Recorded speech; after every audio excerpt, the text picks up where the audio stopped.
revealed how much she got paid the first time her music got featured on Yellowstone, which ended up being something that was recurring for her. So what do they pay you for that?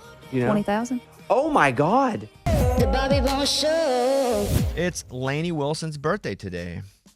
Drinking watermelon moonshine. Happy birthday, Lainey Wilson. 5 things you may not know about her. This is all from our show. She grew up in a town of 300 people. She described it to me as how it has the best gas station food that she still loves. All small towns are pretty similar, but mine, we have a caution light and a bunch of cornfields. Pretty much everybody knows everybody. Half of them are my family. Yeah, we have a convenience store called Cupid's Corner. Well, it's like, that nasty, good gas station food. Like those deep fried Hot Pockets, corn dogs, stuff like that, Crispitos, man, the good stuff. It doesn't make sense, but nasty, good gas station food makes all sense. It does. If you grew up near a small town or in a small town, nasty, good gas station food is about the best compliment you can give a little gas station. Number 4 on this list from her hometown is Baskin, Louisiana. It was so small. They did not have a high school. She talks about having to go to a high school in a different town. So I actually had to go over to the town next to me to go to school because, there's not a high school in our town. Even though I had to go next door to a town called Winsboro, I only graduated with 24 kids. Wow. I graduated with around 50, and that was our biggest class in a long time. And most people will go, I cannot believe you went to a school that small. Hers is half that size. That's crazy. You can go to any college you want, like at a school that small? Because you're like 24th in your class. It's the opposite. Oh, really? Yeah, no. In Arkansas, it wasn't like Texas where like top 10% could automatically get into places. Yeah. At Arkansas, it was not that at all. It was mostly like, what's your SAT and ACT score? That's pretty much it. Dang, okay. And then you always need an explanation of how many people, because my dad used to always tell me, hey, I was number 2 in my class, so you can do it. I was number 2. And there was like 15 people in his class. Yeah, he should use number 2 instead of percentage. Because number 2 and 15, that percentage wouldn't have been as high as it would 2. So yeah, smart by him. We didn't have a baseball field, so we had to play at another school's baseball field growing up, which sucked. And they made fun of us all the time because we had to use their field as the home field. So when we played them and it was a home game, but we were playing on their field. Oh, dang. Oh, they made fun of us the whole game. Oh, too poor. You have to use our like our team was getting. Oh yeah, it was brutal. We had to have like 25 minutes to have a home baseball field.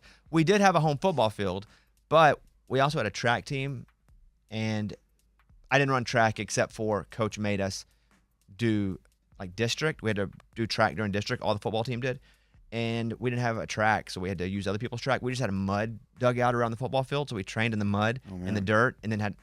But when we got there, it felt like we were so fast. Yeah, it's like training in altitude than being down.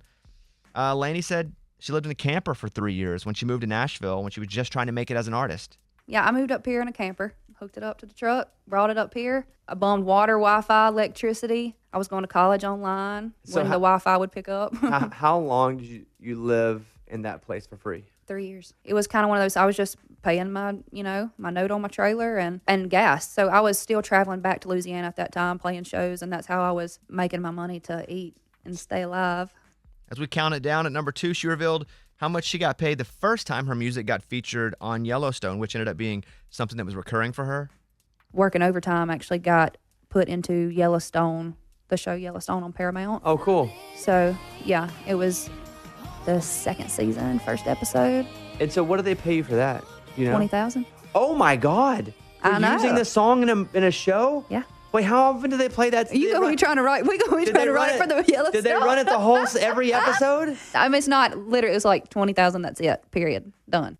That's a lot of money to use a song. We also did this interview before she ever had a hit. Like, we were doing this before she ever had a number 1. So that's a lot of money to an artist who was still trying to make it. She was out of the trailer by this point. But yeah, she did. She had a record deal, but she hadn't had a number 1 yet when she was talking about that. And then she used to perform as Hannah Montana. And at the time, she was making more money impersonating Hannah Montana than she was as an artist. I had the wig, I had the outfits. A lot of the time, they didn't want Lainey Wilson there. They just wanted Hannah Montana to come to the party or whatever. So I'd get up there, sing a few songs, play my guitar, and... And you would know the songs? Oh, yeah. Did you ever do The Climb? I did. Was that your best paying gig? Absolutely. I made way more money then than I do now, I'm going to tell you right now. By the way, that was then. That's not now. Yeah, Because now she's definitely. crushing it. Definitely not now. But happy birthday to Laney. Let's play Things a Man Ought to Know. This is our top streaming song of all time. Lainey Wilson, Bobby Bone.